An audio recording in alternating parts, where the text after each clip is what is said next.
dia, turma maravilhosa de assinantes das Cunhãs, que maravilha estar com vocês mais uma vez, primeira vez neste 2022 que a gente está junto, e foram quase 2 meses que a gente ficou sem se ver, porque a gente gravou a última vez lá no comecinho de dezembro e agora no finzinho de janeiro, né?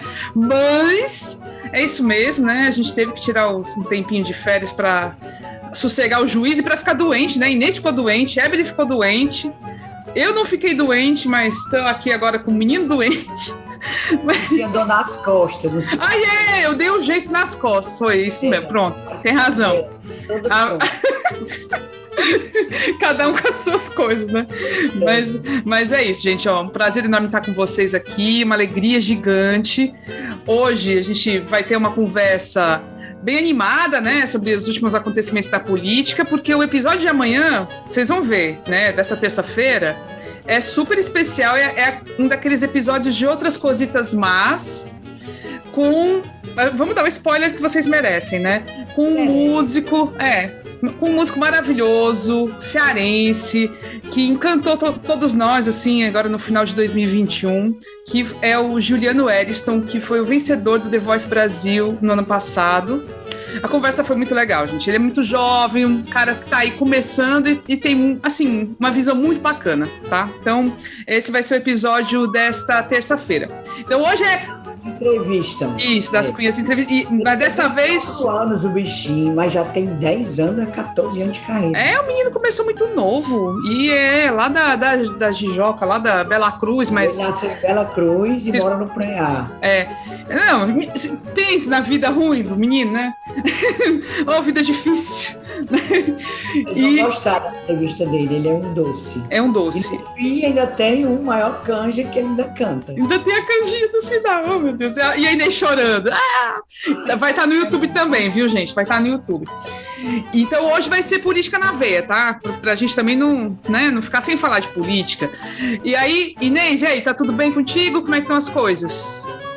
Criatura, tu acha que tá tudo bem? Quando eu penso que o Moro vai passar 2, 3 dias aqui infectando o nosso ar, eu fico assim, apavorada. E eu acho que ele continua nessa cruzada dele, mas eu tenho a ligeira impressão que os meus espíritos ficam dizendo que ele não leva mais adiante daqui a uns meses a candidatura dele. Porque realmente, inclusive a gente já sabe que tem gente preparando já vaias, apupos contra a visita dele, que era o pessoal bolsonarista raiz, que tem raiva dele porque ele deixou o Bolsonaro, né? Acho que é o que traz. Segundo vocês, acho que foi tu, Camilo, que me disse hoje, o Evelyn, que até o André Caneco já está preparando mesmo, organizando manifestações contra o Sérgio Moro. Como é o Juiz? O Juiz. O Juiz. Agora, o que eu fiquei mais indignada foi porque ele vai receber o título de cidadão juazeirense, em Juazeiro do Norte, logicamente, né? É um título que ele ganhou em 2015, quando ele estava no auge, né? Que ele era o juiz famoso, o salvador da pátria. Aí teve um vereador lá de Juazeiro, que nem é mais vereador, não foi mais eleito, que propôs esse título e foi aceito, né? Lógico, naquele tempo ele era o paladino, o fofo. Aí, quem assinou, inclusive, foi o atual prefeito, que na época era vice-presidente da Câmara dos Vereadores lá de Juazeiro, Gleidson Bezerra, que é do Podemos, o Moro também, né? Do Podemos. Partido do Moro. Agora, em 2015, ele foi... E o que é que esse Moro fez para o Juazeiro para merecer ser cidadão da terra do Patricício? Me diga. Isso aí não significa nada, né? Também... Mas não fizeram aqui, não deram para a Michelle Bolsonaro também o título? Acho que é porque ela não vai receber ou suspenderam, alguma coisa aí e tal. Pois acho assim, um absurdo esse título, mas eu tenho quase a certeza, uma coisa me diz, que ele não leva adiante a candidatura dele, porque realmente está patinando, né, nos percentuais. Aí tem, quem mais como candidato? Calma, Inês, não vai fazer o programa todo, não. Calma. A gente nem cumprimentou os afiliados. Minha irmã, tu já está... Desculpa aí, gente. E tu, Evelyn, tá tudo bem? O que você acha que tá mais legal de acompanhar? O BBB ou a política? Ei, meu povo, Inês, Ave Maria, muito ansiosa. Isso é o que dá Ansiosa? passar 2 meses sem ver vocês. A bicha não deu nem boa noite. Tudo bem, Meu povo, então. Desculpa aí. obrigada Beijo. por vocês estarem aqui. Vocês que estão aqui presencialmente, né, virtualmente acompanhando ao vivo aqui a gravação, mas o pessoal, que é uma galera, né, que não pode participar, mas que escuta a gente depois no episódio extra, brigadíssimo, continuem com a gente. Bom, e tá tudo bem, assim, estou com muita saudade de falar de política na veia mesmo, principalmente porque a gente vai ter um episódio mais cositas más, né, nessa semana, e assim, estou acompanhando o BBB, maior palha, como diz o Matuto, maior flopação. Está muito mais legal acompanhar a política, apesar das raivas que a gente passa, né? Mas a gente gosta do cortisol mesmo no organismo, a gente gosta das tretas, então tá mais legal mesmo é a política. E essa semana, como disse a Inês, vai ser quente. Começou, né? Começou. Candidatura do Moro. Bom, o Ceará, obviamente, entra nesse mapa porque não só porque acaba sendo um estado importante, mas também porque tem um candidato, né, cearense à presidência da República. Então, obviamente que esses caras vão todos passar por aqui. E é isso, vamos começar aí o episódio, né? Gente, mas eu vou puxar pelo Ceará, porque é muito sério essa coisa, como está chamando a atenção, né? A gente tem visto uma circulação muito grande, principalmente da galera da direita, no Cearazinho, né? Então vem Moro essa semana que vem, tá aqui direto a Carla Zambelli, tem toda hora uma história dessa mulher, a última foi que ela e o marido, o Aginaldo lá, sei lá o que ele é, capitão, coronel, sei lá o que, foram lá no Castelão e ela é contra a vacina e lá exige a vacina, você tem que mostrar o comprovante de vacinação para entrar no Castelão para assistir jogo. E ela assistiu o jogo, ela e o marido. Então, ou ela se vacinou mesmo sendo antivax, né? Que essa é a característica dos antivacinas brasileiros, né? São antivacina até, né, para os outros, para eles não, né? Ou ela... Tudo vai com vacinado. Exatamente. Ou então, ela aplicou uma carteirada bonita e alguém deixou. É outra história, né? Mas, assim, é muito curioso que esse pessoal está aqui direto. E eu até ia comentar que eles estão se armando de um jeito que até agora eu fiquei sabendo que tem um podcast de direita que não tinha, começou agora em outubro a produzir episódios e eles estão bem estruturados e eles são lá de Caucaia e entrevistaram já tudinho, já entrevistaram Wagner, já entrevistaram o Caramelo, já entrevistaram o Aginaldo, já, é assim, a renca toda, o Caneco, tudinho, de cabo a rabo. E eles têm uma estrutura, eles têm estúdio, eles fazem vídeos para o YouTube, não tem lá grandes audiências, mas, assim, tem alguém financiando. Claro. Assim, então, assim, eles estão se armando de todos os lados. Eu acho que essa parte, assim, por que interessa tanto estar aqui no Ceará? A minha resposta, assim, de cara é Camilo, eles querem atazanar os Ferreira Gomes e o Camilo, ver se eles conseguem comer um pouquinho o terreno que está hoje na mão deles.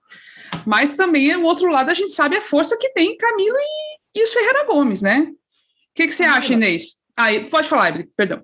Não, e eles querem atazanar o Camilo muito também porque aqui eles têm um aliado com todo o interesse político esse ano, que é o Capitão Wagner, né?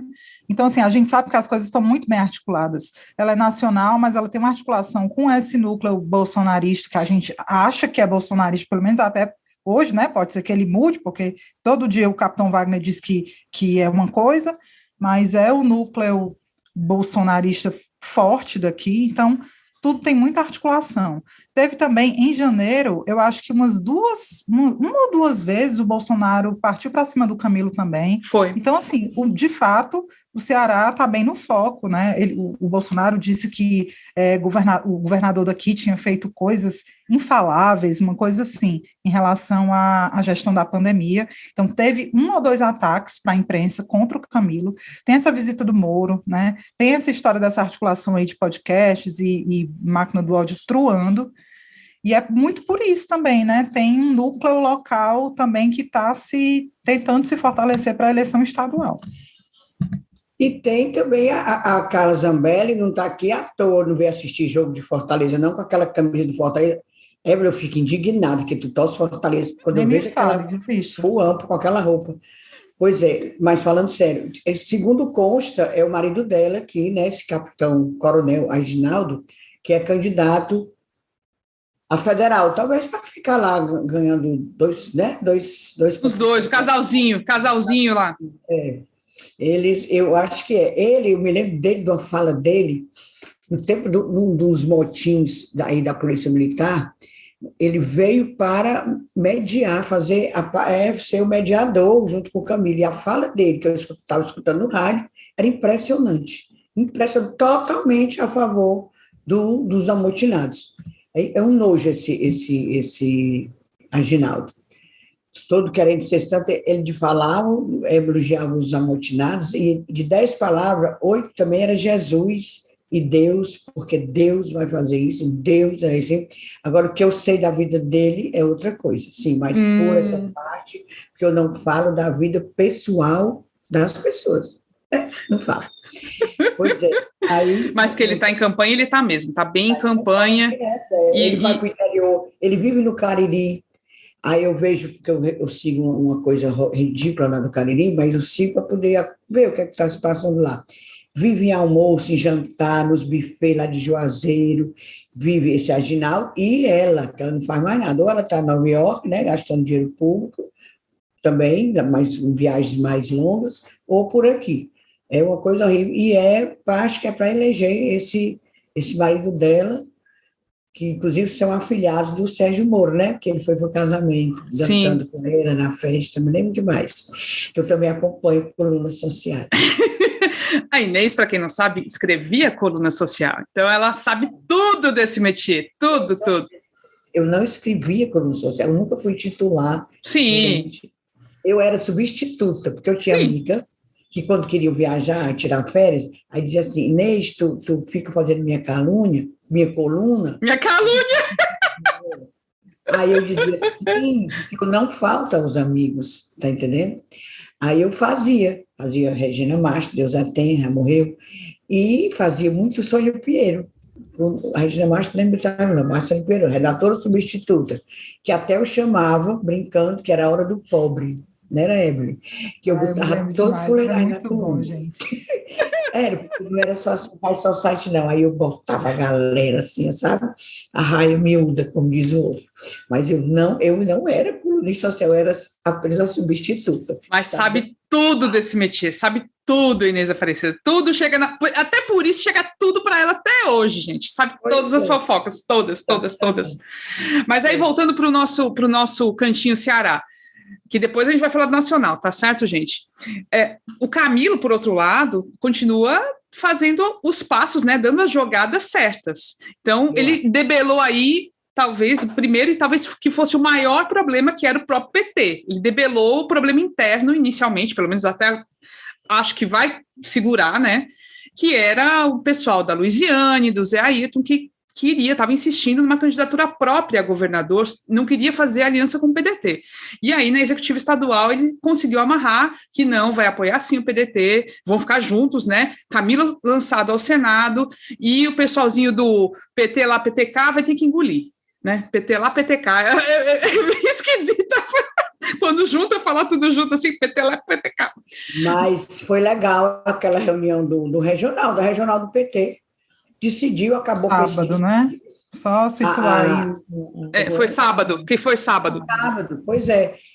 Acabou e aquela confusão, porque a Luiziane, não sei se vocês chegaram a ver, ou receberam por alguma rede social, a Luiziane fazia vídeos e áudios condenando e querendo candidatura própria e tal. Ela, o Zé Ayrton e a turminha dela, que é o Mano, o ex-presidente. Da DS, né? A DS. Eu acho que nem a DS toda. É aquela choradeira que, como diz o pessoal, faz 12 anos que ela chora, né? Por causa de Roberto Cláudio e tal. Agora, eu acho assim uma incoerência. Quer uma união nacional, quer união em termos nacionais, ampla para apoiar o Lula, para ser a conciliação, para ser tudo. Aí quando chega aqui na hora, aqui no Ceará não querem.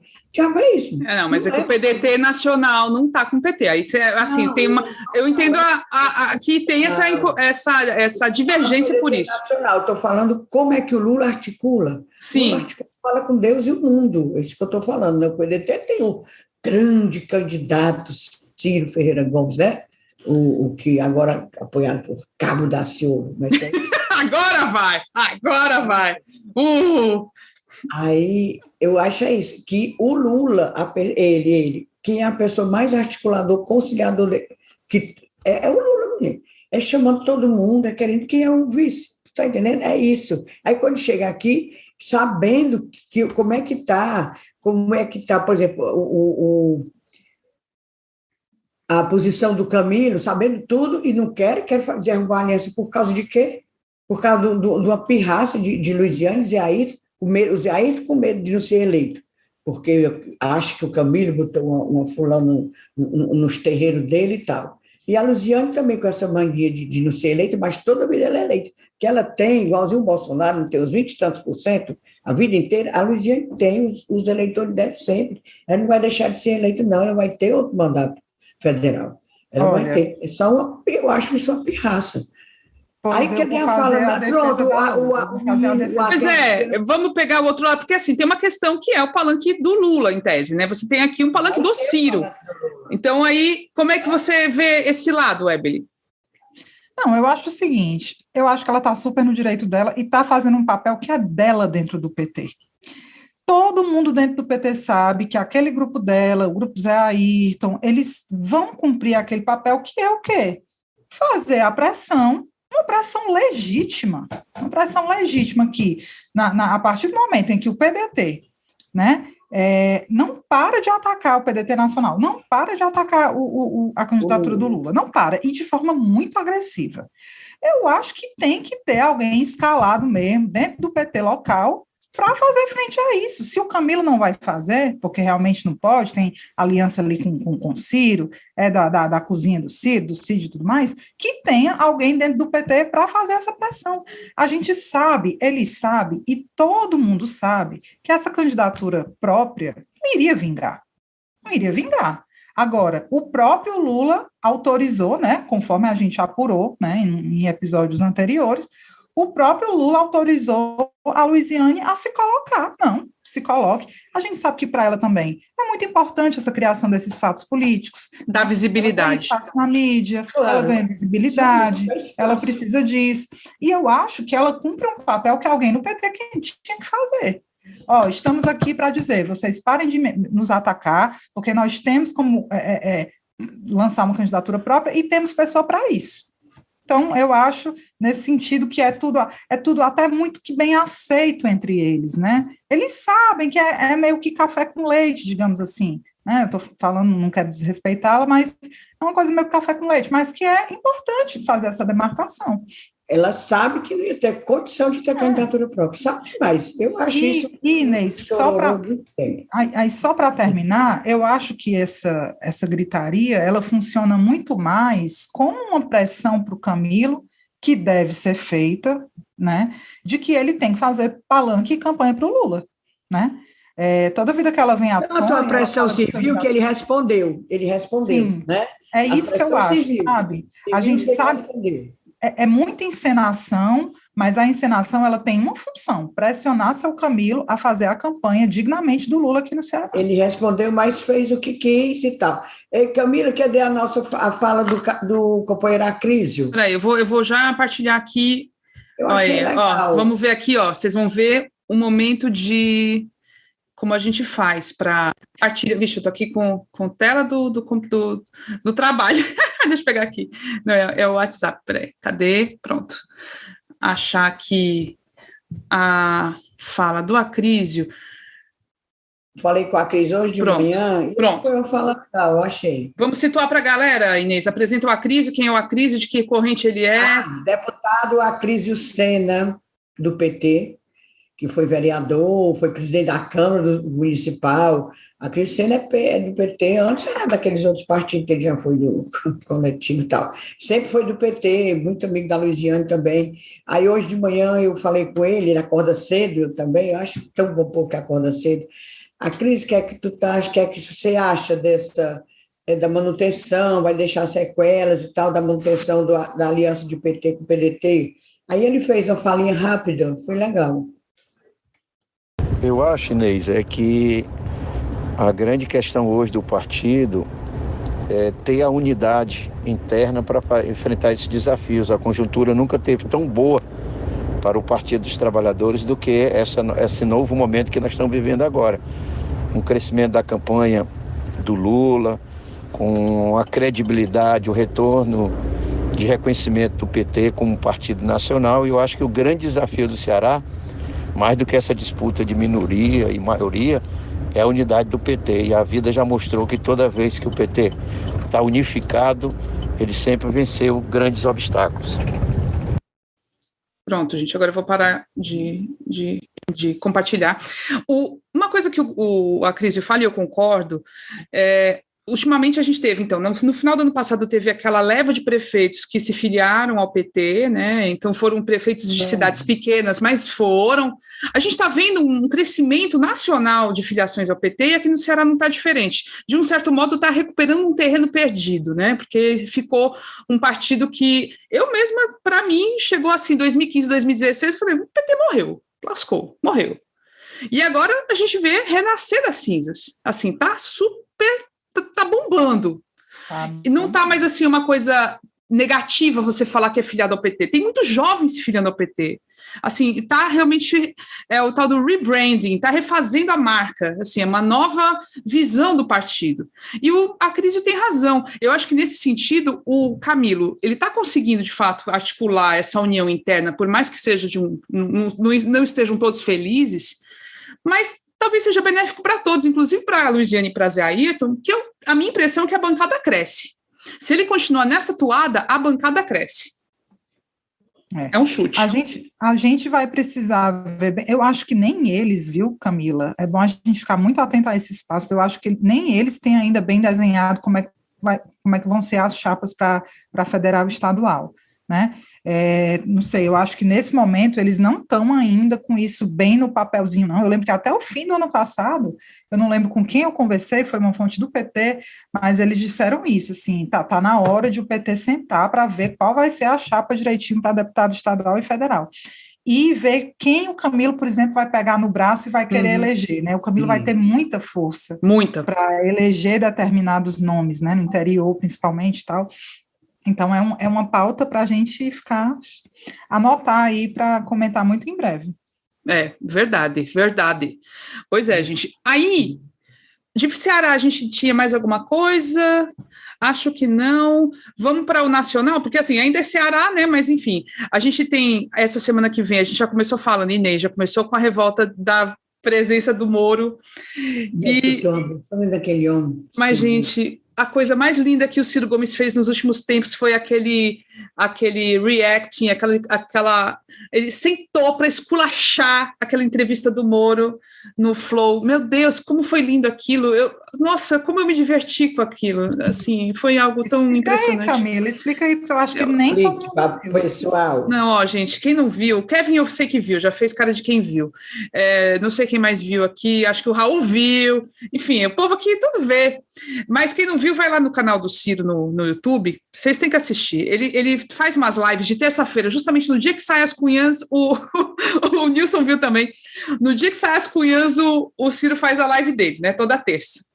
Mas tudo bem, não é nossa concorrente, somos, né, complementares.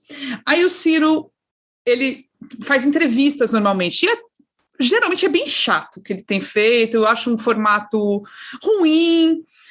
Às vezes tem uns debates até que poderiam ser interessantes, mas é aquela linguagem que ele usa, num economês muito inacessível e tal, eu acho bem... A audiência nunca é muito boa.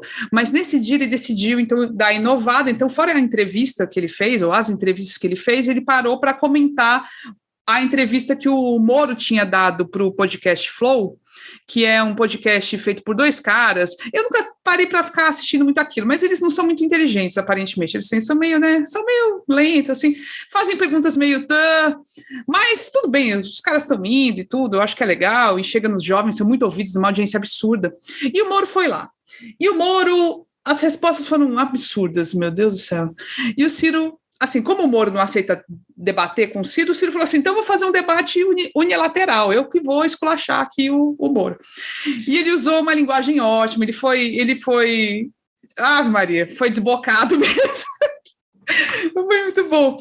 Quem assistiu, assim, quem não assistiu, vai assistir, foi uma das melhores coisas, tá? E eu acho assim, ele, como também no Papo de Política falaram, o Ciro não vai dar descanso para o Moro. Então, dá pena o que vai ser o Moro daqui para esse resto de ano, se ele for candidato, ou até o período que ele for candidato, porque assim, o Ciro não vai largar o Moro. Ei, mulher, e o Moro, ele tá fugindo do jeito que pode do Ciro. Eu acho tão engraçado que ele vê o Ciro, ele dá meia volta e sai correndo. Teve recentemente, hoje ou foi ontem, o Moro ia dar uma entrevista para uma rádio lá em Salvador, Rádio Nazaré, né? Estava tudo pronto, tudo marcado. Quando ele viu que na divulgação da entrevista dele botaram também uma foto do Ciro, iam entrevistar também o Ciro no mesmo programa, pois ele não desmarcou. Mesmo remoto. Desmarcou. E a rádio disse, não, rapaz, não ia ser na mesma hora que você junto, não, ia ser depois, ficou morrendo de medo, desmarcou essa entrevista. Ele está assim, que não passa um fio, ele não quer de jeito nenhum para debate. Agora, coitado, né? Ele, ao contrário do Bolsonaro em 2018, que fugia de debate porque estava liderando as pesquisas, estava lá, né, com toda a pompa, ele tem que crescer, ele tem que ganhar visibilidade. E fugindo assim, ele só vai ficar com fama de sujeito frouxo mesmo, né? Mas, Inês, tu acha que tem media training que dê jeito num cara desses? Não, outro dia eu estava vendo rapidamente uma entrevista dele, também acho que era Canal Livre. Perguntaram qual a proposta dele para erradicar pobreza. Foi da Band, do Fernando Mitre. Fernando Canal Mitre. Livre? Sim. Canal Livre. Ele não diz nada, ele não diz nada. Ele não pode debater com ninguém. Qualquer pessoa derruba aquilo ali. Inês, era assim, era perguntando qual era a proposta dele para erradicar a pobreza, e ele disse que era fazer uma força-tarefa para erradicar a pobreza. Era, aí até o cara falou assim, tudo para o senhor é uma força-tarefa. Tudo, parece que todas as outras coisas que ele já tinha respondido, tudo era uma força-tarefa. Ele não sabe nada, aquele homem. Aí imagina, o Ciro ia triturar mesmo, o Ciro de cara a cara com ele ia triturar. Era uma cena que eu queria ver. Oh, meu ele Deus. tem mais medo do Ciro do que do Lula. E é por isso que a gente tem que torcer para a candidatura do Ciro ser mantida também. Eu torço demais, falando sério, eu torço demais. A gente peleja para ajudar o Ciro, mas ele que não se ajuda. Mas a gente vem que ter para poder manter, tem que ter uma pessoa. Tem que ter outra pessoa. É importante ter alguém com um discurso diferente, que seja... Não queremos o Ciro presidente, queremos o Ciro candidato. Não, ele até podia virar presidente, não sei, mas assim, é porque, de fato, o problema dele, que é simbolizado aí no Cabo Daciolo agora, né, que ele está encangado com o Cabo Daciolo, é a falta de apoios, ele não consegue reunir apoios. Então você está vendo, por exemplo, o Moro está super jogando, aí está negociando com a União Brasil, que é esse novo partido que vai ser formado, aí está se formando entre PSL e DEM, né, na fusão dos dois partidos.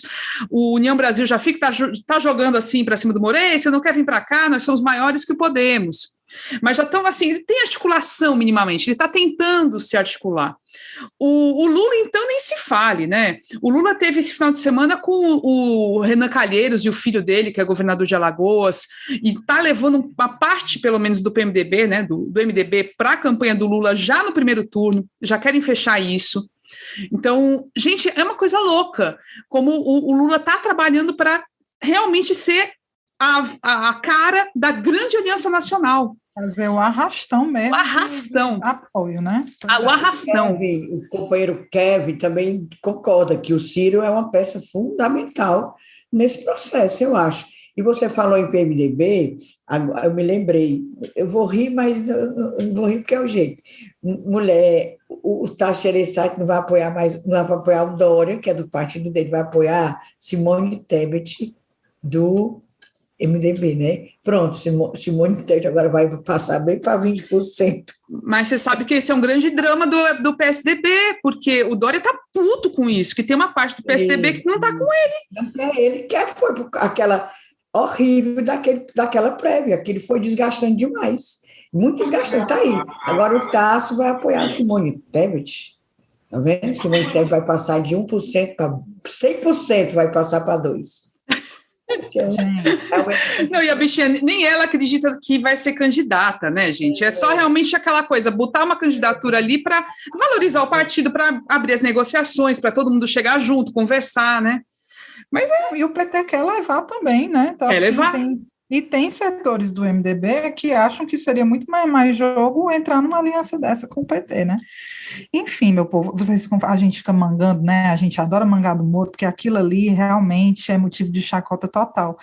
Mas eu não sei, eu continuo, assim, a gente tem que mangar com muita cautela, porque tem que lembrar que, veja só, né, meu povo, virou uma força política, querendo ou não, virou um player, né? Um player que sai melhor do que um macaco velho da política, como o Ciro em algumas pesquisas. Verdade. E aí é muito doido isso, né? Um cara que saiu, ele fez fama como herói, um juiz de primeira instância, né? Virou um cara importante, virou um queridinho da mídia, né? Querendo ou não, é o candidato da terceira via para vários veículos de imprensa, galera, a gente vê que o tratamento é diferente, e só isso já é muito negativo, né? Só isso já é muito assustador.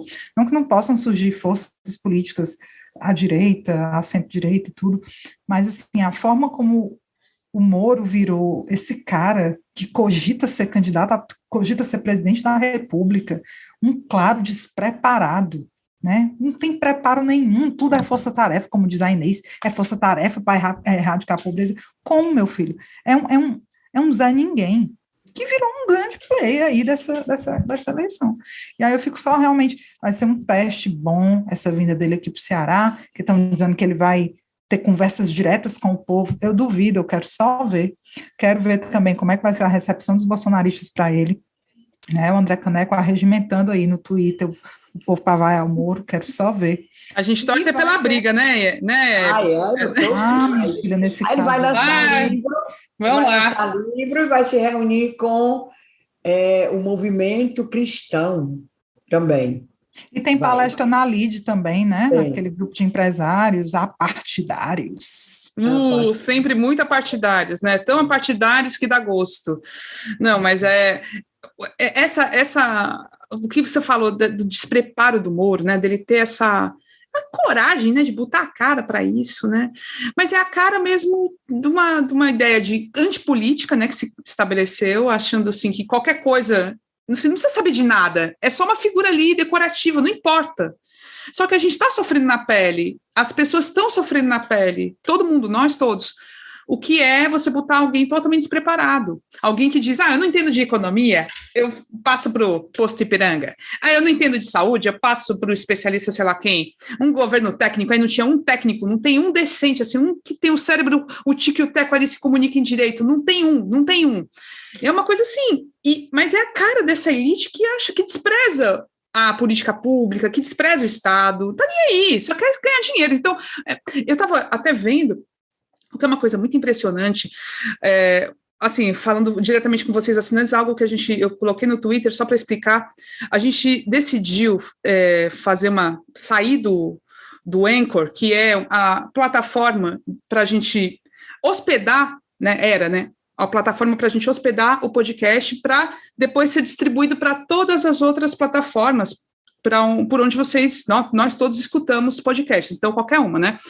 E o Anchor é do Spotify, né? Ele é propriedade do Spotify. A gente decidiu tirar por causa da história mesmo, assim, do apoio aos antivax que eles têm feito, se recusando a alertar minimamente que aquele conteúdo que está sendo lançado no ar de um determinado podcast ou vários contém desinformação, contém algo que deve ser rotulado como mentira, né?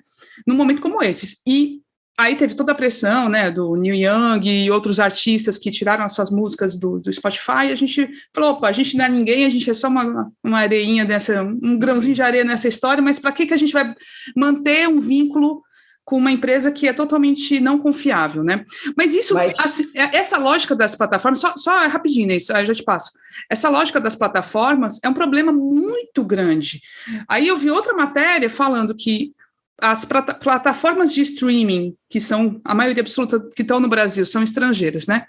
Para elas, é melhor que o Bolsonaro continue no governo, que ele seja reeleito, melhor do que o Lula ser eleito. Por quê? Porque o Bolsonaro não fez nada. Porque, simplesmente, a ausência de qualquer atitude em relação a essas plataformas, tipo, criar uma legislação para determinar uma cota mínima de produções nacionais, ou que elas invistam parte do que elas recebem no Brasil, dos assinantes, nas produções nacionais, um valor X, Y, Z, sei lá qual. Em vários países do mundo tem regulamentação disso, e no Brasil não tem. Então, elas fazem o que elas querem. E por isso que é tão bom para elas. Elas querem que o Bolsonaro continue. Então, assim, é uma coisa horrível. Foda-se a gente, entendeu? O protesto do Neil Young serviu para nada. Porque foi contra aquele outro cara que tem um podcast de entrevistas que é assim, avassaladora a audiência dele. E ele tem... por exemplo, quando ele dá dinheiro demais ao Spotify. E assim, tem uma coisa, quando anunciam no podcast dele, é obrigado, está lá pelo contrato, dar 1 milhão também, anunciar no Spotify. Como é que o Spotify vai perder uma boca dessa? Não importa o dinheiro. E esse filho, o Neil Young, não é mais os bambambam de música, né? Também teve outra pessoa que saiu, mas serviu para alguma coisa. Serviu para quê? Para ter um prejuízo nas coisas, que desvalorizou absurdamente, tem até anotei aqui, tanto que o Spotify perdeu 11,3 bilhões de reais, ou seja, 2,1 bilhões de dólares, mas vai manter esse Joe Rogan, né, que é o bambambam lá da antivax, tudo quanto é coisa assim de retrocesso, ele é a favor. Ele é um bolsonarista, né? De lá. Engraçado que o Spotify tirou mais de 20 mil episódios de podcasts que falavam isso, que era contra a vacina, todos se fazendo de bom, e não tira ele. Por quê? Porque ele enche o rabo do Spotify de dinheiro.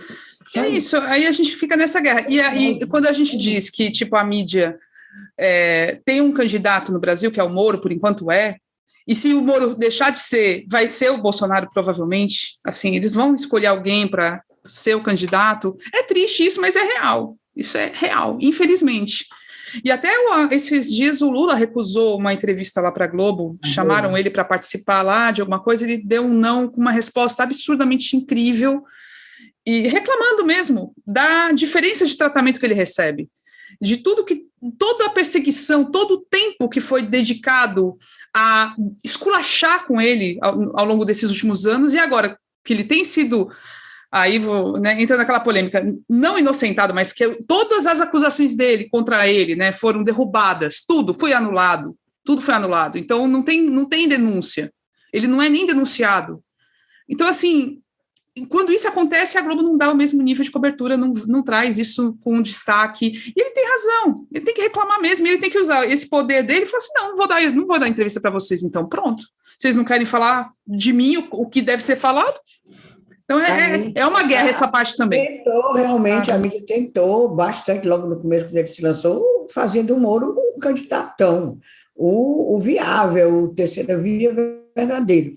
Mas viu que o homem é difícil, viu? O homem é difícil.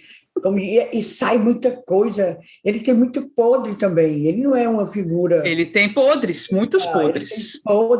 Podres mesmo. De Banestar, se você for resgatar, vem de décadas atrás. E não deu certo. Não arranjaram ainda. Mas eu acho que mesmo a Globo, acho que ela não volta... apoiar assim como fez em 2018 o Bolsonaro, não. Acredito que não. Pode até tentar outro... Tu acha, num segundo turno, tu acha que não cai, não? Acho que não. Eu não duvido. Não sei. Eu não sei se eu estou sendo otimista, mas eu acredito que não. Que Eu acho que o rompimento com o Bolsonaro foi muito grande, assim, né? Não tem mais como retroceder. Eu não digo outros veículos, mas eu acho que a Globo, particularmente, perdeu muito dinheiro no governo Bolsonaro, né? Perdeu muito dinheiro e só voltou a ganhar agora porque o TCU interferiu, né? Para quem não sabe, eu acho que a gente já disse em algum episódio, assim, o Bolsonaro, assim, deu de ombros com os critérios técnicos de distribuição de verba publicitária, né? E tirou toda a grana que ia para a Globo, né? Por critérios técnicos de audiência, e botou na Record e no SBT, né? Então, eles perderam muita grana. Fora isso, teve o conflito direto com os jornalistas. Então, eu acho que é um rompimento talvez irreversível.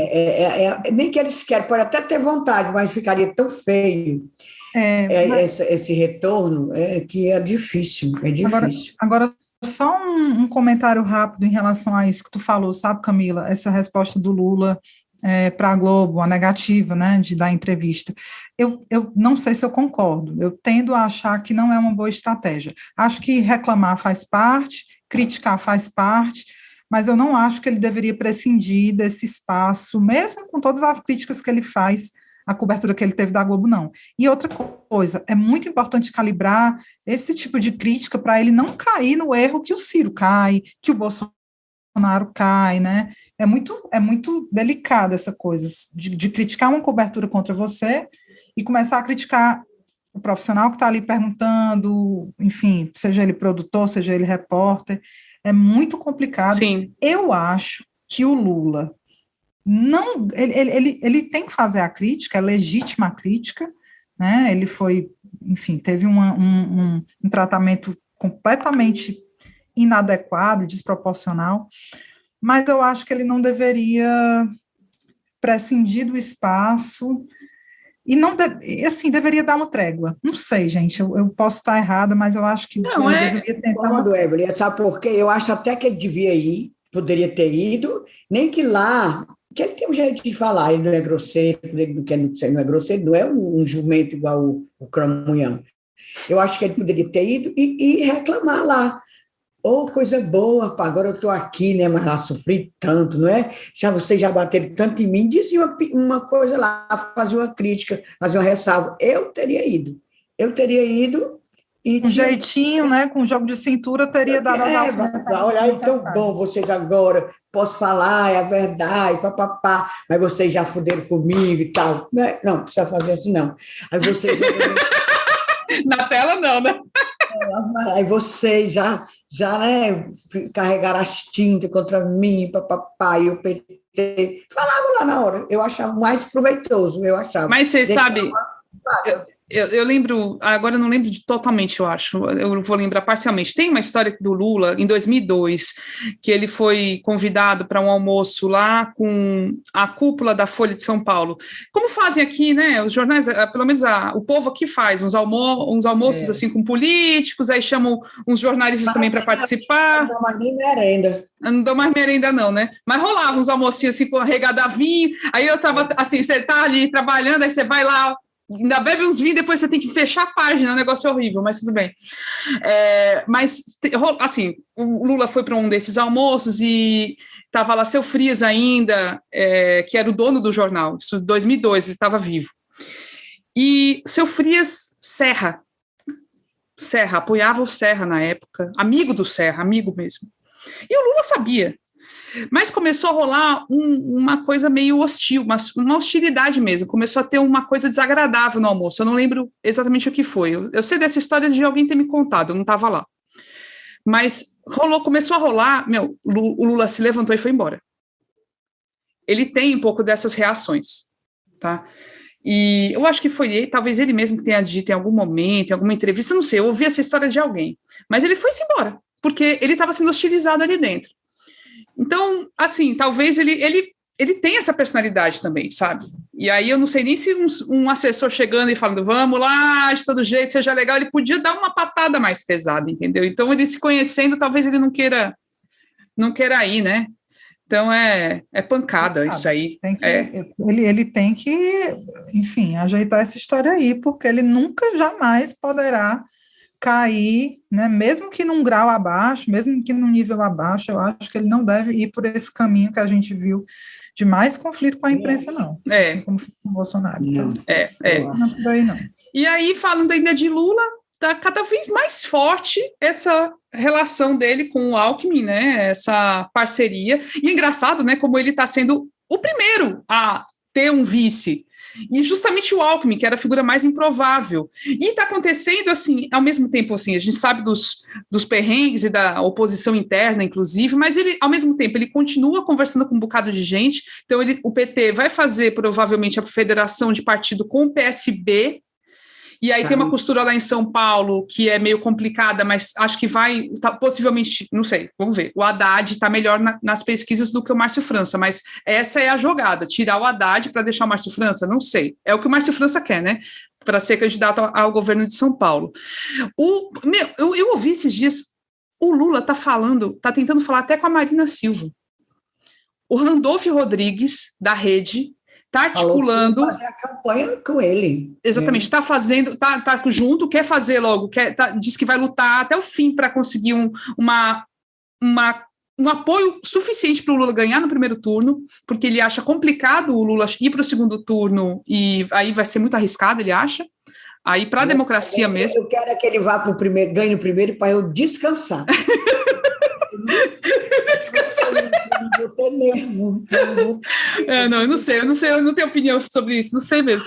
Mas ele está articulando a conversa com a Marina Silva. E a Marina já deu um não para o Ciro. Porque o Ciro queria que ela estivesse na chapa e a Marina falou, não, eu não vou. Então, gente, olha, se isso acontecer, é aquela situação mais improvável do mundo. Aí eu ia dizer que eu não entendo nada de política mesmo, não, porque, gente, é muito improvável, mesmo, ainda mais depois desse não ao Ciro, né? Mas, sim. Rapaz, se o Lula fizer isso, não sei não. Não, e com a promessa de Marina ocupar o Ministério do Meio Ambiente, para recuperar a imagem do Brasil no exterior. E, de repente, assim, com outra história, sem botar a Dilma, porque o problema da Marina é muito a Dilma, ela odeia a Dilma, odeia mesmo. E porque a Dilma ia para cima, assim, barrou mesmo, várias coisas, e fez aquelas hidrelétricas no Rio Madeira ali, que ela, assim, a Marina tem ódio a isso, ódio. E ao mesmo tempo, então você imagina, trazer a Marina para essa situação num momento como esse, que a questão ambiental no mundo todo é central. Ia ser incrível para a campanha do Lula. Jogada muito da grande. E o Ciro namorou com ela, namorou, mas ela não quis, não. Bichinho. Ninguém quer o Ciro, meu Deus.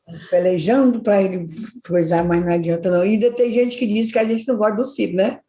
Não foram atacar nós, os ciretes? Oh, meu Deus. Os bichinhos. Não, meu Deus. Não, deixa, eles estão no direito deles. Deixa, tem nada não. Não, Ave Maria. Mas é difícil. Cadê aqui? O Ivo falando da Dilma. Não, peraí, o Kevin perguntando, vocês viram que o Ivo postou falando da Dilma no Twitter? Não, Kevin. Escreve pra gente aqui. Eu não vi, não. Vocês viram? Não. Não vi também, não. No Twitter, não. Eu acompanho muito o Ivo. Parece que finalmente Dilma cansou de ser humilhada por Lula. Que enigmático. Não, mas assim, a Dilma se encontrou recentemente com o Lula, fizeram fotos lindas e tudo mais, só que, assim, claramente a estratégia na campanha do Lula é não botar muito a Dilma, porque existe aquela rejeição, né? Ela foi impeachmentada, ela foi mal avaliada, teve vários problemas no governo dela, e o Lula quer se descolar disso, né? Eu acho triste, mas é aquilo, ele não quer falar para a bolha que já considera a Dilma uma pessoa injustiçada, ele quer falar para fora da bolha, ele quer falar para as pessoas que não gostam da Dilma, ele quer convencer as pessoas que não gostam da Dilma a votar nele, para falar assim, olha, eu fui um bom presidente, não tive nada a ver com aquilo ali. É triste isso, mas é a realidade, né?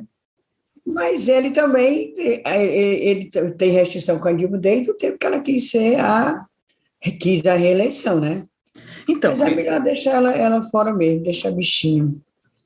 Tem essas coisinhas.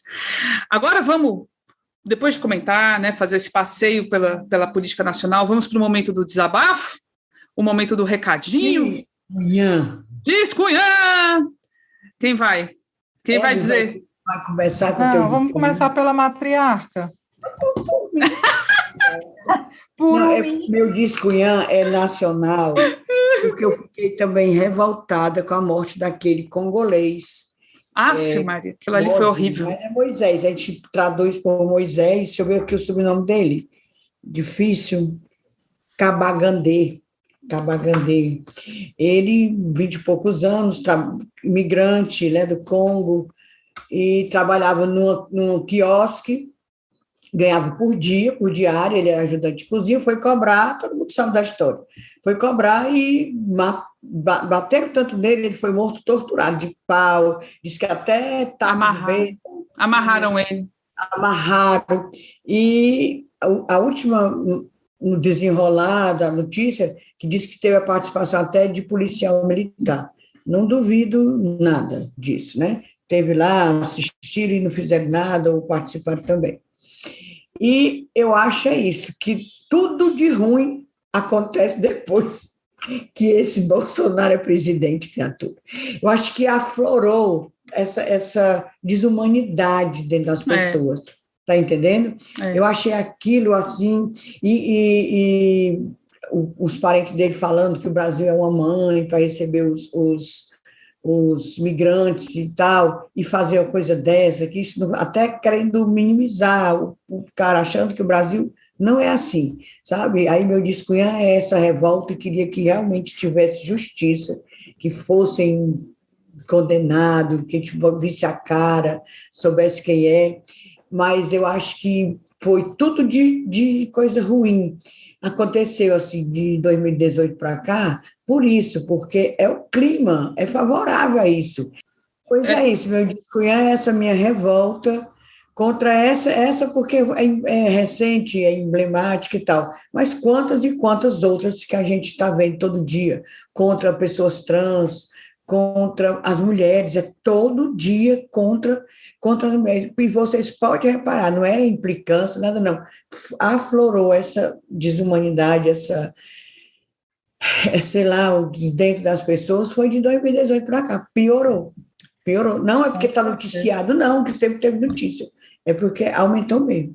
Aqui a Rayane está concordando contigo, diz que é com certeza que deu abertura para tudo de ruim que estava incubado, e o Nilson também falando que o Bolsonaro deu voz àquela corja que teve que se calar na reabertura pós-ditadura.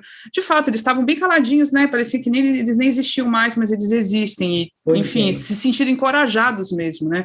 Agora, esse nível de desumanidade, infelizmente, a gente já vê acontecer, assim, com mais frequência com brasileiros, né?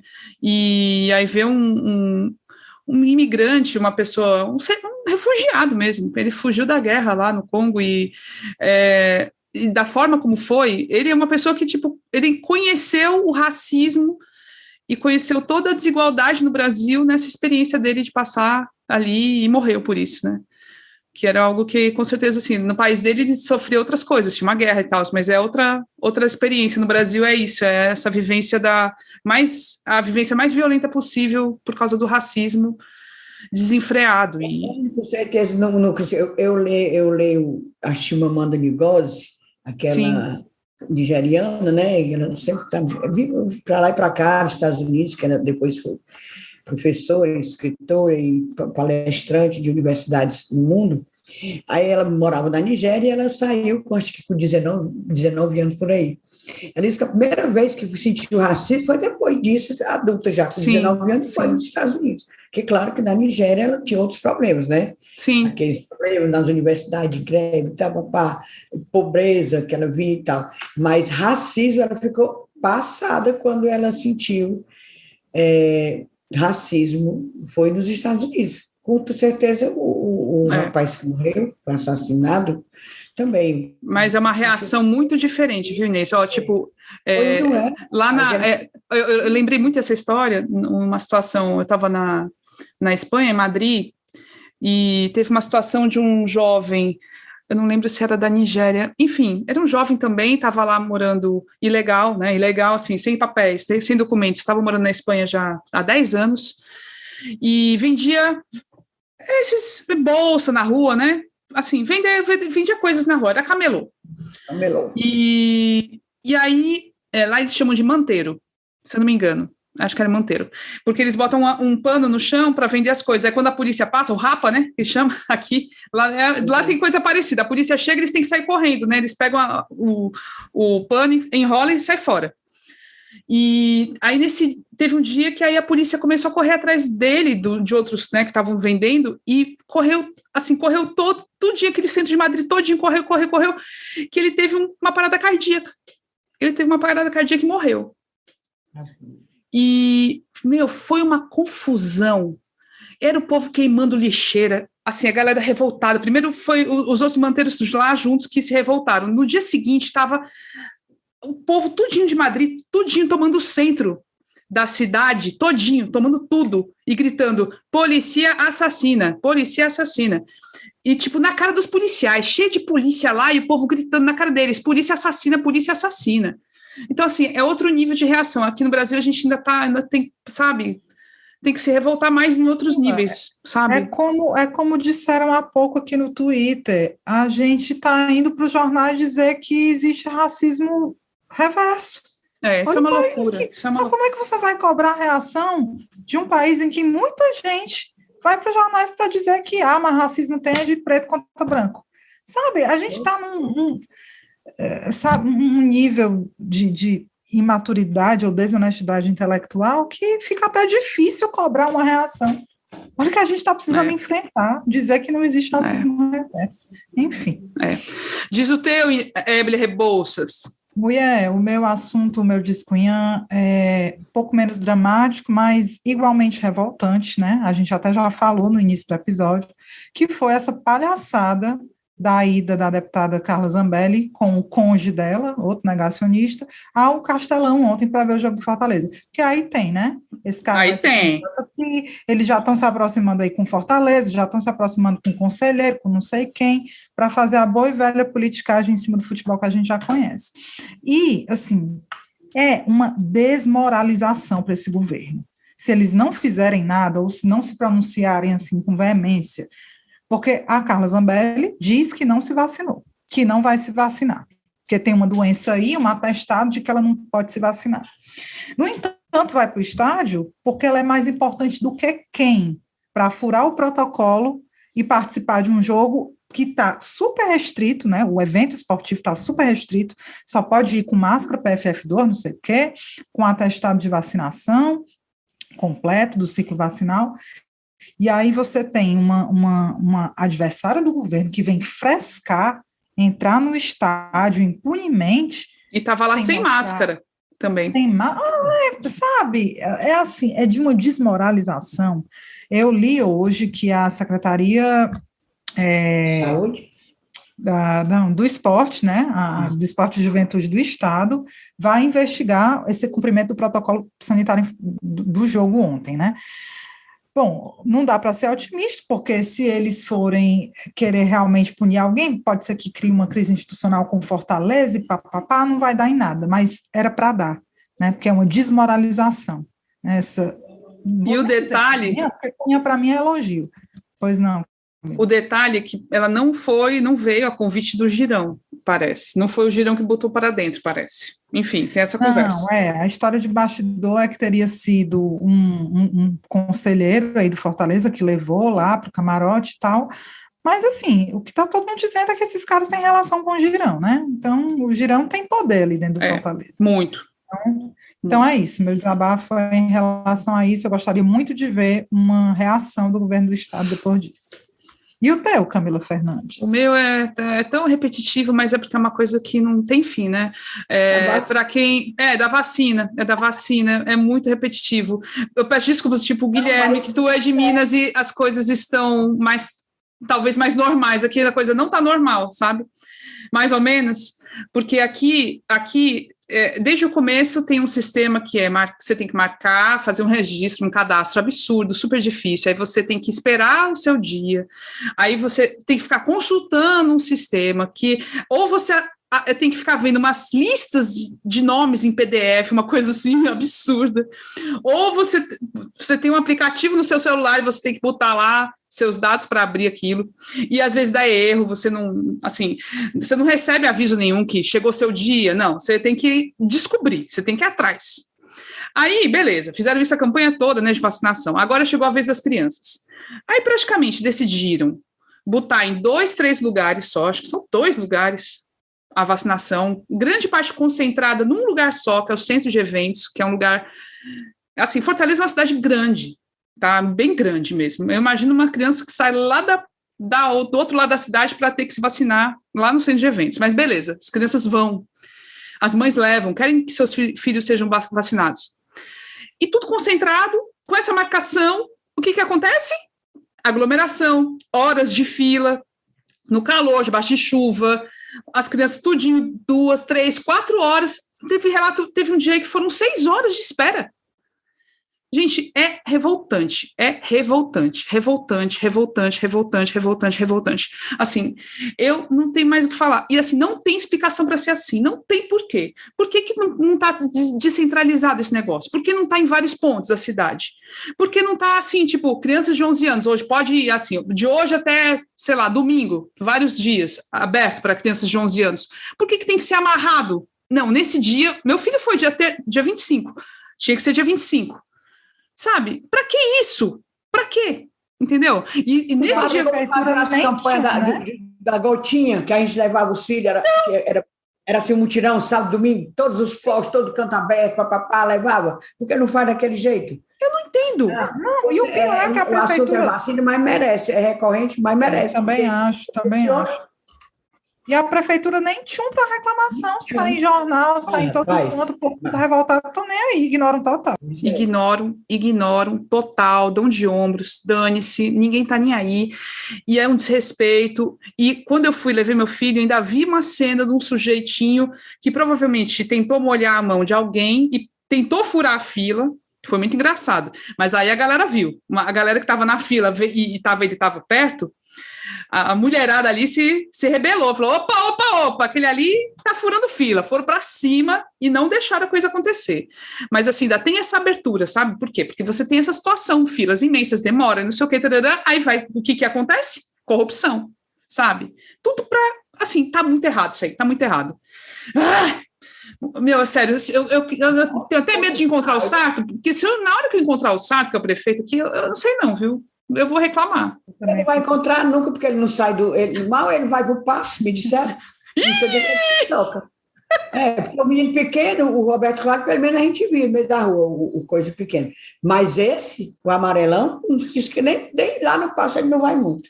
Não, o Nilson coloca uma coisa aqui, que é o acondicionamento das vacinas, né, que tem as especificações. Ok, tem as especificações, mas daria para descentralizar minimamente. Não precisava estar tudo lá, pelo amor de Deus. Todo canto está descentralizado, por que Fortaleza não está?